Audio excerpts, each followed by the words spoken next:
โอเคครับท่านผู้ชมสวัสดีครับครับผมน้ำมันนาวาโรเลยนะสวัสดีท่านผู้ชมทุกท่านครับผมกุมิตเลยทีมงานรายการทีมอกกตาวันนี้เราอยู่ที่ร้านอาหารทีมอกกตาครับผมก็สวัสดีเพื่อนรายการทุกท่านครับที่ได้ยินเสียงนี้นี่คือเสียงจากร้านอาหารทีมอกกตาครับ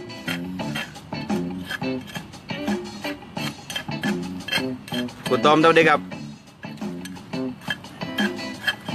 ตอนนี้ได้เตรียมเมนูโจดากี้ดงครับผมผู้จะตกได้ก่อไฟแล้วก็ตั้งน้ำมันจนเดือดแล้ว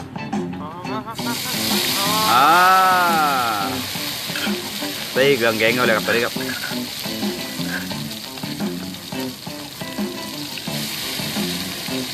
สวัสดีท่านผู้ชมที่เข้ามาไหมด้วยครับ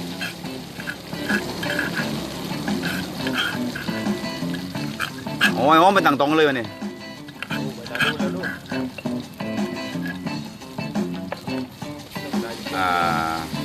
นายก็กลิ้งหยดควันนายเป็นยาเรื่องฤทธิ์สวัสดีครับทุกท่านเมนูนี่น่าร้อยลืมได้จากกันอย่าลืมนะอย่าลืมได้ควันตาแป้งราวีน่าร้อยเหล่าเมนูนี้ในร้านตีโก้อันนี้ถูกไหมอ๋ออยู่ที่ถนนติราพัฒนาครับอาจารย์นี่ครับผมมนุษย์เงินเดือนใช้บริจาคกันมากูน่าจะกัดไม่ได้กับเลตรงเลยปฏิบัติการสร้างสวัสดีกับกูสวัสดีกับผมสุวรรณชินโรดร้อยเหลาตอมวัดชลบุรีมีสุดหลับมาเปล่าปีสุดหลับกัดไม่ได้กับผมเรื่องว่าเกี่ยวกับมีผสมมันเลยครับสวัสดีFC เลยก็เป็นรายการทุกท่านนะครับเด็กเข้ามาไหมตอนนี้เครื่องแกงกำลังอยู่ในตาครับ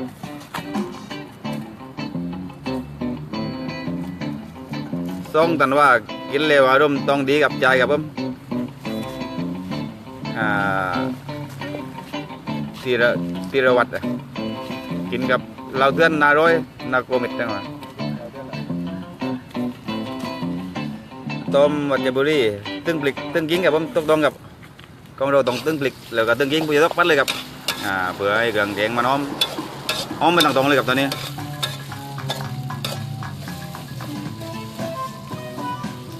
อย่าเศร้าดนตรีกันหน้าเต้นครับผมผู้จะเต้นนักเลงดิเต้นนักเลงดิ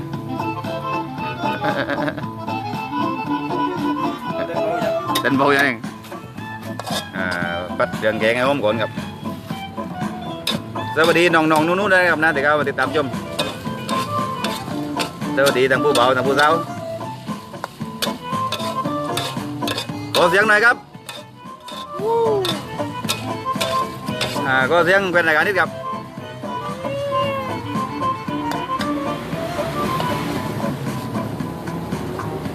ต้มวัดเจบุรีจังหวัดติดตามมานานเลยครับขอบคุณมากๆครับผมอยู่เป็ดบุรีขอบคุณมากๆครับผม FC จากต่างจังหวัดเกี่ยวกับโปรมิตครับผมรอยเวอร์กับผมปานควันตาแรงราวีพายนะ เศร้ากินกับข้าวร้อนๆนะพี่เบาว่าป้านนี่ครับเวทันรีมูจังสวัสดีครับพี่เบาไปทำร้านว่าทำกับข้าวกับทำร้านครับแต่ว่าในจงระวังปักเตียงกับทำเมนูอาหารกันสักนิดครับนึกถึงตอนเด็กๆเลยว่าเลยกินประจำกลัวเล่นผมไม่ใช่กลัวเล่นเนี่ยผมกลัวนู้นกับกลัวโยรากี้กับไม่ใช่เล่นอย่าเข้าใจผิดกับโยรากี้กับผม จุกรู วัดเจริญพงศ์ถ้าติดดับตะวีกับผมสุดยอดกับโป้ปันด้วยกันเดียวมาเลยครับหยุดรังครับโอ้สวัสดีชาวจังหวัดรังครับผมถ้าติดตอนนี้มาไล่คนนั้นไม่ทันเอาลาซานกำสังสวัสดีครับโกรอยเวอร์ธนาศักดิ์จักรากับเคลมจันเลือดอันนี้โกเม็ดกินกับข้าวกับ บัสเมนูวันบ้านปันนี่ผมจอบเร่งนะครับสวัสดีครับผมจือเจ๊ครับไอ้ยาร้อยลาวดังว่าอีกเพื่อดกปันเบื่อคุยไม่ลุกเหรอ ผมบอกเลยว่ามันหอมแล้วมันนี่ สวัสดีFC แล้วก็เพื่อนรายการเพื่อนทั้งผู้เบาทั้งผู้สาวกับนะแล้วก็น้องๆนู้ๆติดตามชมส่วนนี้ครับนี่คือเสียงจากร้านอาหารที่มอกอกตาครับ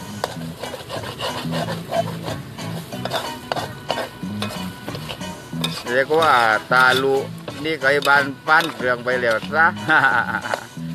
ได้เวลาปักบินกันไหมกับเวลาปักปกกัดไปได้กับยูโฟนลำพูนนาร้อยตัวมัจจบุรีก็ติดตามตลอดน้ำจ้าหลักแล้วพี่เอาทักเกลพี่ทั้งวันเหนื่อยเปลบเปียพงทั้งวันปืนจังรักบ้านนอกอิวซีที่มาดีๆกับผมก็เป็นน้ำลังโก้จันดีครับกีดีอยู่กงแก้วสวัสดีครับผมเจอกี้น้ำเค็มหรือน้ำจืดก็เป็นร่องน้ำกับผมร่องน้ำเลยบรรลุครับผมเอกดีจากป่าแสงกับผมติดตามกับผมสวัสดีครับชาวจังหวัดสุราษฎร์ธานีจิกโกโรแมนติกชอบจังโกเม็ดร้อยเวอร์บัสสวัสดีครับผมเรื่องว่าตีมอกอดาFC ป้าก้าวโปรไปได้มากับยินดีครับเอามาเลยกับโกเม็ดโรว่าสิ้นได้ใบจากกันไหมกัดไม่ได้ครับผมกัดไม่ได้เลยครับเป็นรุ่นหลับปัตเตยกุ้งสดกับเลี้ยงนาร้อยกับป้าเลยกันน้องเบานี่ดุดนู่รองแก้วใส่รีตะกิดกันกับรีนี่ก็ผสมในเครื่องแกงเลยครับซุปเปอร์เชดอุตสาหพงกินข้าวเตียงอะไรไหมครับไม่ได้เว็บซีกินข้าวเตียงอะไรไหมครับตอนนี้จินหนุ่ยเจออย่าเป็ดสวัสดีกับพี่ดาวนาร้อยนะโชกาลีอะไรโชกาลีอันไม่โตกับผมนับแต่พงปูนปักดีนาร้อยนาโกมิดคนที่เดินมาแล้วไม่กูมาแล้วครับเด็กว่าก็ยังรอโจระกิดคนที่เดินไปแล้ว ดาวมาครับผมเรื่อยทุกวันเลยวะ คนที่เดินกำลัง ผมเรื่องกำลังเคลียร์งานอยู่ เทียนเนี่ยครับผมที่จะเรือดีมองกอตาด้วยยังกับ เขาได้พ่อไม้แต่ว่าก็มาเดียวแต่ว่าแล้วไม่ต้องมาร้องลัง ไอ้ยา หนังเก่งงวยผมก็ได้เลยผมก็ไม่ได้เสื้อเรา กับบรรยากาศของการตำรานวันนี้ครับผมก็วันนี้วันที่อะไรพี่ต๊อบ วันที่สี่ วันที่สี่ของการตำราน ของการทำบ้าน แล้วก็เป็นวันที่5พรุ่งนี้วันที่6กับเบอร์ออก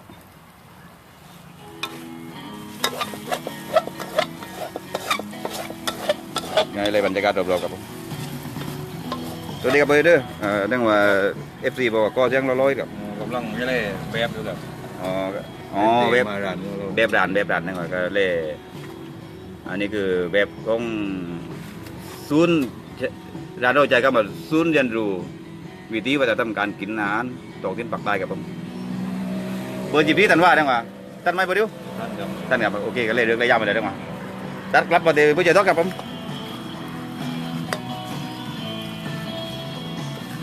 ยี่ลงมาในเกลืองแกงครับอีผู้มาเกลืองนิดจังเลยสวัสดีFC ทุกท่านครับปูน่ารักครับอีกก็ใจดำอยากเปลบมากครับร้านอยู่ที่ไหนอยู่ที่แถวที่ราชพัฒนาครับถนนที่ราชพัฒนาแถวหัดใหญ่ในครับผม การเอาเล่นมาด้วย นัตพลโยดากี้ครับ ตามโดยโยดากี้ดงครับผม ได้ไหม ได้เลยครับอันนี้เป็นสูตรของผู้ใหญ่ตอกครับผม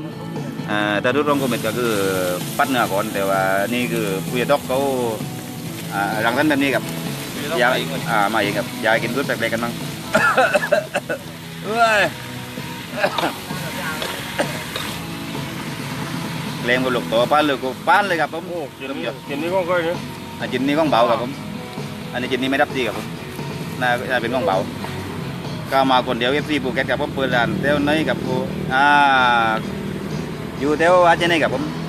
ถนนเทศพัฒนากับผมกับFCภูเก็ตกับผมสวัสดีเจ้าจังหวัดภูเก็ตกับผมก็โลนาปากกว่านั่งน่าจะอยู่นครที่ธรรมราชสวัสดีเจ้านครที่ธรรมราชกับผมไม่มากรุงเทพบางหลวงก็ ไปนะ มีโอกาสจะไปกับผมหยุดอายุโกยุนเล่นเต็มกระตาเลยไม่ใจเล่นกับโจดักกี้กับผมกินจุนมาถึงนี้แล้วดิสวัสดีกับผมเอกใจดำๆนายดูที่เตียบตรงตั้งว่าเล่นจริงไม่ใช่กับเป็นโจดักกี้กับผมอร่อยเซฟมุกนัดนี่ง้อมจังหวะไอ้มอนทรีเอกใจดำๆจะเวไปยิ้มมากครับยินดีต้อนรับตอนวิวัฒน์ผิวดำตาได้เคยตาละร้อยลาวกับผมบ้านเคยจังหวะเคยดีจังหวะได้จัดตาละสวัสดีครับเจ้าจังหวัดนครศรีธรรมราชครับผมลุงเจอสบายครับสวัสดีครับผมซอยไหนกูอยู่ติดถนนใหญ่เลยครับติดถนนใหญ่เลยแต่ว่าก้าวทางซอยที่เป็นกระเทียมกับ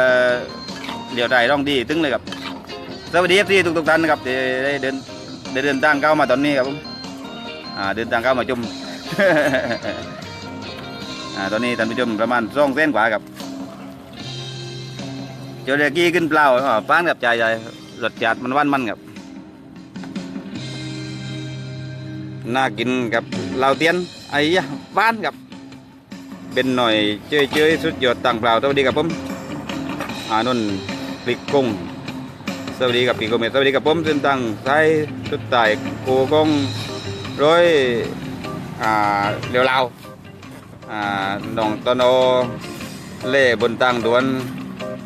กระตุกตะกี้เลยสะดุดตะกี้ลบมาเล่ไม่ที่บ้านอีจัดเย็นบ้านกับผมสวัสดีกับขอบคุณมากๆFC จากสมุทรสาครกับผมโกเมสในเล่วัวเล่นตีมาจ่ายกับบัวกี้แต่ไหนกับกูแต่นั้นติดได้พัฒนากับผม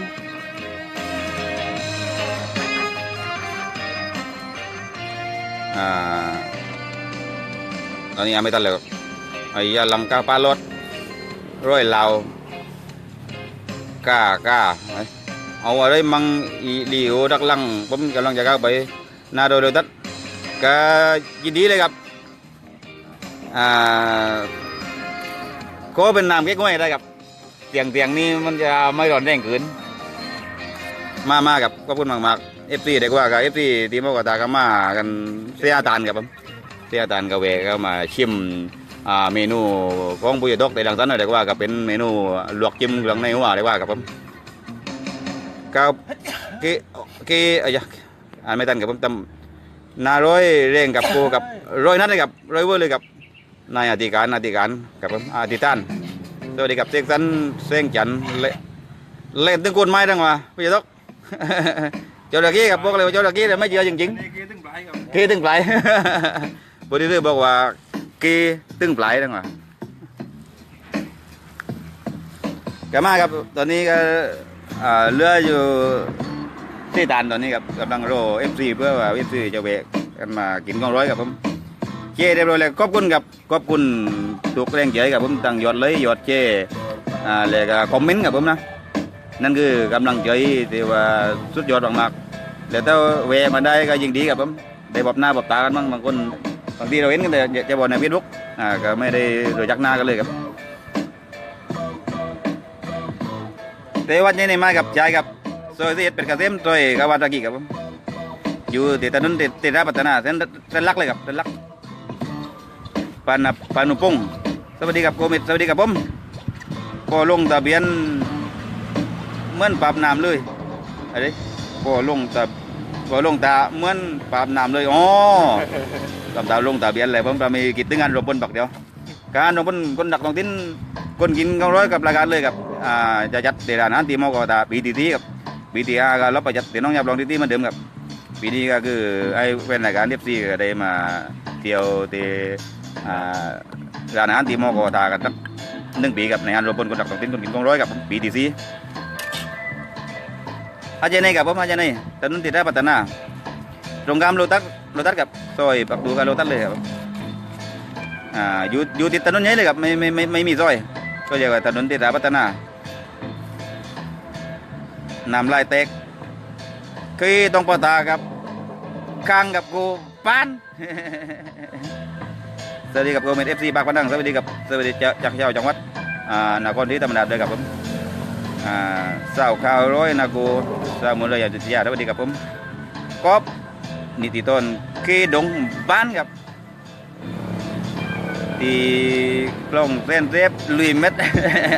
ผมมามั่งตากูให้อย่าเอามาว่าผมมั่งตาไม่ต้องมากับเอามาดักตัวต้องตัวบอก FC กูมีกับผมสวัสดีครับ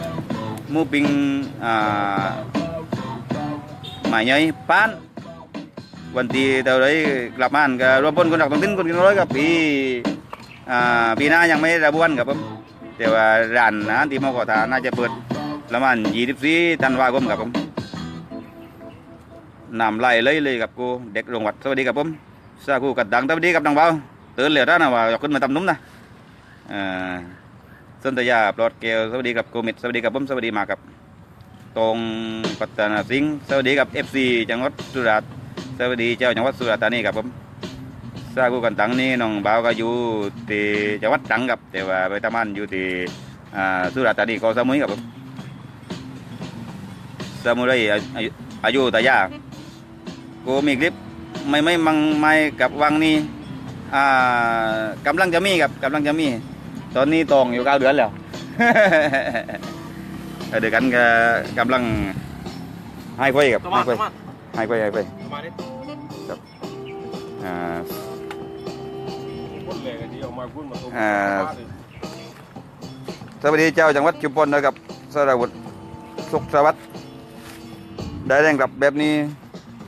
อิเสียผู้สวัสดีครับผมมาลีวันก็อะไรก็นั่งก็ได้ครับก็อะไรเด่นเลยไอ้ยะมือนี้กินอาหารลักเลยกับใจกับลักไปได้เด็กลางอนามัยสวัสดีครับอันนี้เด็กว่าลักไปได้ที่กลางโรงเรียนเล่นโกลุกเหรออย่าสวัสดีครับอายุสมุไรอายุทยาได้55จังหวัดใส่ใบจากกันไม้โกเม็ดใส่กับผู้ใหญ่ดอกไรก็ไปแล้วผมไม่ได้ดีเดียวนปอนสวัสดีครับผมก็นิติทอนต้องมียาฆ่าเชื้อมาก็กัดไปได้กับยาฆ่าเชื้อเก็บดีกับกู เก็บดีเลยตอนนี้ วีกับกูกับกูนุ่นปิกกุ้งกับผมสวัสดีกับนี่แหละตัวอาหารที่ทุกลักทุกดองกับเป็นอาหารแต่ว่าบางทีลักไปได้ก้างโรงเรียนกับผมสวัสดีกับนาร้อยกับผมสวัสดีกับผมต้องไปลองติดตามทุกเทปเลยครับขอบคุณมากๆกับผมขอบคุณมากๆกับติดตามแล้วตั้งติดตามที่ว่ากดเลยแบบนะแล้วก็กดแชร์แล้วก็คอมเมนต์นี่โอ้สวัสดีครับโอ้เดี๋ยวมาจากไหนครับผมสวัสดีครับอันนี้เป็นรายการก็ถึงมาพอดีครับผมมาจากหน้าคุณอ๋อมาจากคุณเดี๋ยวกูเป็นยืนรอมาแล้วตอนนี้ครับร้อนครับห้างจระเข้นะพี่ร้อนโอ้ได้ครับเดี๋ยวมั้งมาครับผมรอยเวอร์ไอ้บ้านนอกกอกหน้าบ้านสุนทรสวัสดีครับผม FC โกโตโมป่ะสวัสดีครับกับโกป้านเลยกับป้านเลยครับสวัสดีมากๆเลย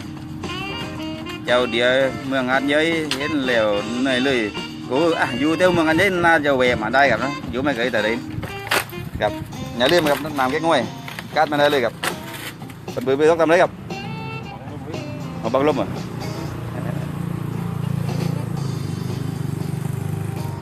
ก็บรรยากาศชิวๆครับในยามเย็นวันนี้ก็ไม่ร้อนมาก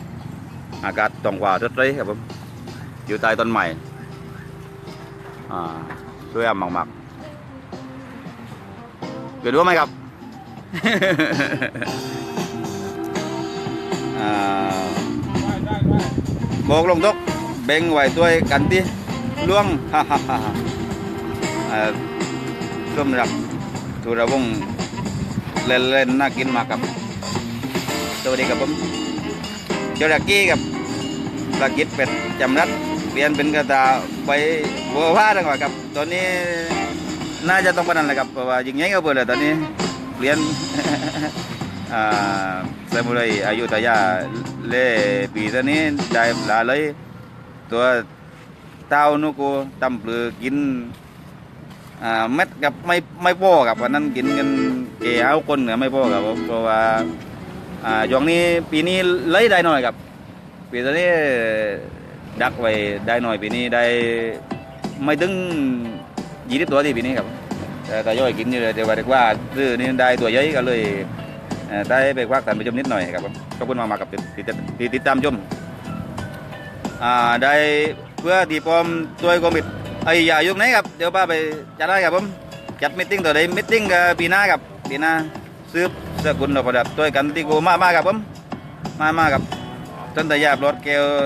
ตีมันไปไหนหมดแล้วครับมีกรอบไหมนี่ครับยังกรอบเลยครับยังไม่ไปไหนดีตอนนี้ก็ไส้มาลงครับผมเดี๋ยวท่านผู้ชมไล่ดันไม่เคยเห็นวิธีการลงไส้ครับผม แล้วดันนี้บางทีน้องนุ่นๆจอไปนี่ครับวิธีลงไส้อ๋อได้มดแต่รถยืนปอมนาเมืองก็ทำไมอย่าก็ว่าไปครับ จำชื่อได้แต่ว่าจำชื่อเวทไม่ได้ก็เพิ่งมาครับผมFC จากจังหวัดสุราษฎร์ธานีก็ทำไมครับผมได้มดแต่รถยืนปอมนาเมือง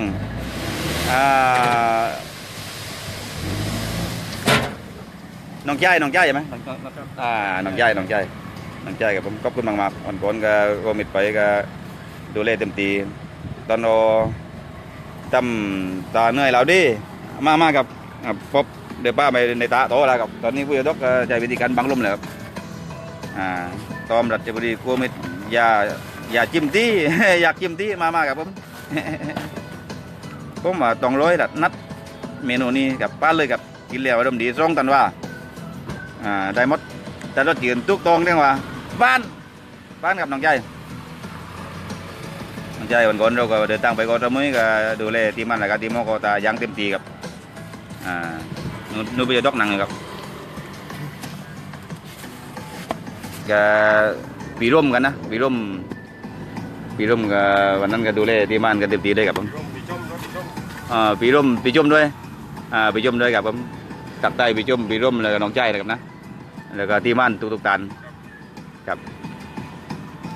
ยังใกล้เล่นไหมครับใกล้เล่นตอนนี้อยู่ในบุรีรัมย์ครับผม ก็มือดอกน่าจะครึ่งนึงนะวะเอาเล่นครึ่งครับผมให้กรรมการได้ครึ่งเดินมาเฝ้ารปภโรงเรียนเบิร์ดป๊อปตัวกี้ดงหยัดในแบบมากครับผมสามุไรอายุทยาครับผมสวัสดีครับปีปุ้มน้องปิ่มทุกวันโน่เนยเว้ยอย่าก็โบไปไหนก็โบวันนี้เปิดร้านครับเปิดร้านอยู่ที่กองแห่ครับปีแต่สิ้นแซงมานี่แกงไรกูก็เป็นแกงโจระกี้ดงครับผมได้มอตรถยืนกับกลับวัดดีที่มันด้วยกับจังหวะน้องใจบอกวัดดีกับจังหวะกับสวัสดีมากๆกิดตึงกุ๊กเป่งครับผมเดี๋ยวก็ไม่ก่อนเก็ตจะไม่ไปบอกนะครับนะ ขอบคุณมากๆครับติดตามชมทางเด็กทุกชุดทุกกันเลยนี่คือแสดงเป็นครับรุ่นเก่าเลยครับผมแต่โดยจากกุ๊กเป่งเก่งกี่ลืมเดือนเลยครับบ้านกับพี่หนุ่ยต้องปนั่นเลยครับสักใจข้าวทองมาจากตีป่าไม้รู้ตันไม้กูตันกับกูมิจะอยากไว้ตัวเติมๆเดี๋ยว ใช่ครับผมยังไว้ตัวเต้าเลยพูนเฉียดปัตตพีวัดดีกับกูสวัสดีกับผมสวัสดีมากับลุงจันเลยลุงจันน่าร้อยจังร้อยกับมาจิ้มกันได้ครับเชิญทุกท่านเลยมาจิ้มกับสวัสดีเว้นครับเล็บที่รายการที่มอโกตาทุกท่านกับที่เข้ามาชมนะครับติดตามตอนนี้ขอบคุณทุกไลค์ขอบคุณทุกแชร์ขอบคุณทุกคอมเมนต์ครับผมนี่คือแรงใจดีมากๆครับเอาพี่ตุ๊กเล่นมั้งเราเล่นมั้งเรามั้งมา ผมโกเองเนี่ย แค่มุ้งคนเหลือเลยผม con cá tàผมโกเองเลยผมมีไปหาน้ำเก๊กฮวยนี่ในเป็นรายการคนนี้ที่เอาน้ำเก๊กฮวยมาว่าโกเม็ดกับ เจ๊ nhà dàiครับผมตอนนี้เจอระเกดงก็เริ่มจะสุกเลยครับขอบคุณครับ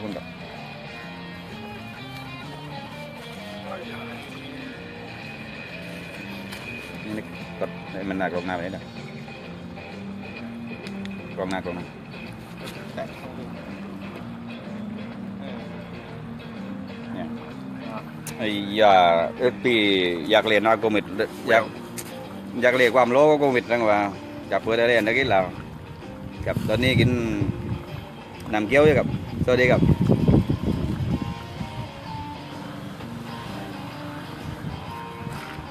กินน้ำเกี๊ยวไปก่อนครับผม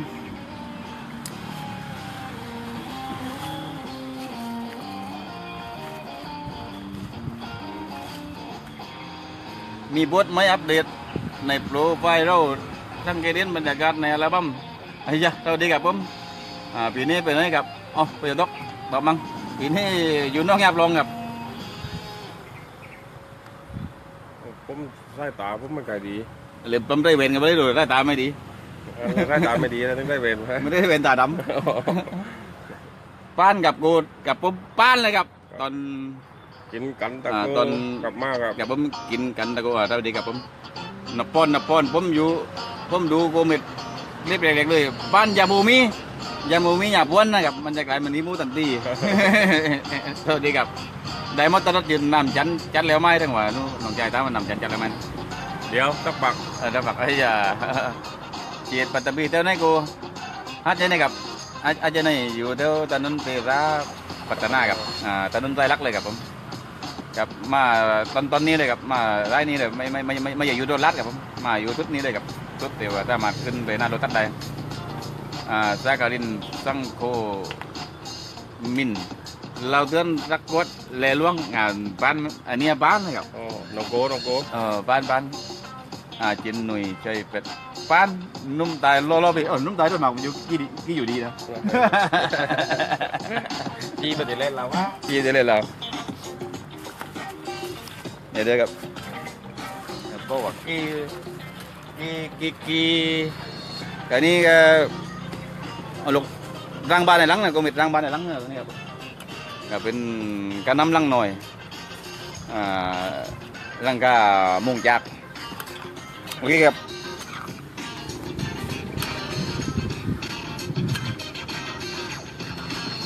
พบกับเมนูต่อครับเลยหน้ากูมิดเบื่อเลยมาเลยหน้าตาของจระเข้ดงกันแล้วครับใส่ใบจากกันตะกี้กับผมกัดมาได้เลยครับยีระพงครับผมสวัสดีครับไอ้บ้านนกกอกหน้าปีช่วยตกยิ้มเลยพอได้ยินเราเตี้ยนนังวะ ตัวที่เด็บต้องจัดเย็นปีเน้นบุญป้านกับได้มาตรยนปีหน้าเจอกันเดี๋ยวใหญ่ไปอยู่รอบวันนี้ไอ้อย่าบ้านกับได้อยู่เอเกครับได้เลยครับเดี๋ยวอยู่เอเกกันเลยนุกกันเลยครับ เดี๋ยวไปยกไอ้ป้าไปตีหม้อนังวะกอกระตา ได้มาตรยืนอุดหนุนไปอุดหนุนติดานกับผมยินดีกับขอบคุณมากๆครับได้มาตรยืนคือแต่ว่ารัดยืนนี่ก็ได้หมดเลยทั้งอ่ะ ตอนนี้เนี่ยจระเข้ก็เริ่มจะปรุงหลักๆเลยตอนนี้ครับน่าจะอีกประมาณสักครึ่งชั่วโมงก็น่าจะรับประทานกันได้เลยครับ